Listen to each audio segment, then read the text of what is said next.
Welcome to Hidden Reality. Today, we're taking a deep dive into a really stark, totally unvarnished truth that exists just out of sight of those glittering city lights. We're looking at a localized epidemic that's transformed Philadelphia's Kensington neighborhood at night into what observers are tragically calling a zombie city. Now, it's a heavy topic for sure, but an absolutely crucial one to understand. So let's get right into the facts on the ground. Okay, let's dive into this. You know what makes this crisis so conceptually jarring? It's the proximity.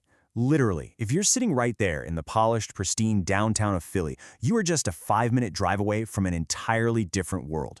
It's this immediate, shocking geographical transition from total prosperity to a sprawling, harsh reality that stretches out over miles. And this brings us to a phenomenon we call the hidden American nightmare.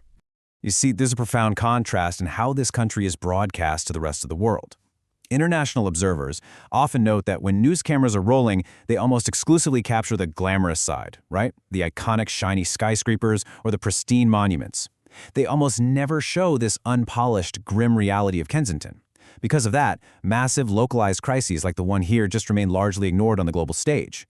It creates this incredible disconnect between what the world sees and what is actually happening on these specific streets.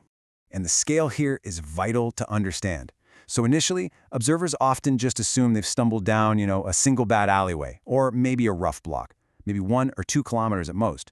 But in reality, this crisis spans a massive 5 to 6 kilometer radius. It's not just an isolated street corner, it's an entire, sprawling sector of the city totally caught in the grip of this epidemic. Let's move beyond the geography for a second and look at the physical and medical horror of what's actually unfolding on these streets.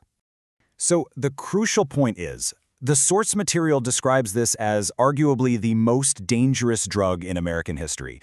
It goes way, way beyond your typical narcotics. Observers report it literally causes flesh to rot and bones to seemingly melt. It leaves users entirely unconscious, slumped over, and rapidly deteriorating physically. And that's what creates that tragic zombie-like behavior that has really defined the area's reputation. This has led to just an incredible environmental fallout. During the day, things might look, slightly calmer, but at nightfall, the area completely transforms. Tents just pop up instantly on the sidewalks as users claim their space. Syringes are scattered everywhere across the pavement. And public transit, like the local metro stations, becomes completely packed with people suffering from addiction. It basically renders these public utilities completely unusable for the general public.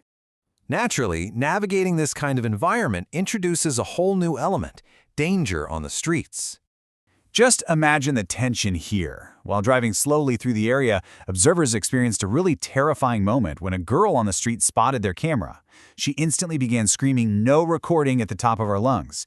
And in an area this volatile, that kind of shouting instantly draws unwanted, potentially violent attention from all directions. Which brings us to a really terrifying realization. The actual threat to outsiders isn't really the incapacitated drug users. It's the highly alert, aggressive drug peddlers. The second they spot a distinct, slow-moving car, they actively alert their partners to keep watch. They fiercely protect their illicit turf from cameras and law enforcement, which forces any observers to immediately hide their equipment in sheer fear for their safety. One of the most palpable moments of fear reported was, simply stopping at a red light.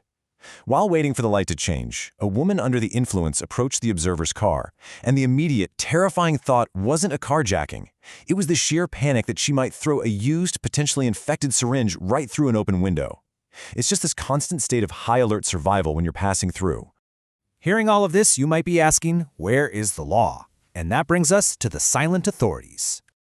Now, what's really interesting about this slide is the vital question it poses. Why is there no intervention?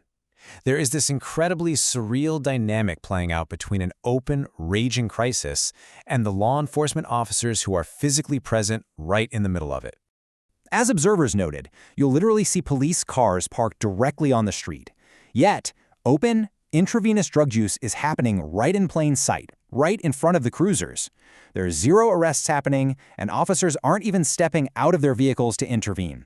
Instead, the whole system just relies entirely on a constant stream of ambulances, arriving as frequently as every 30 minutes, just to manage the endless wave of immediate medical emergencies. So, what happens to a neighborhood when the authorities step back like that? We are left with an abandoned economy.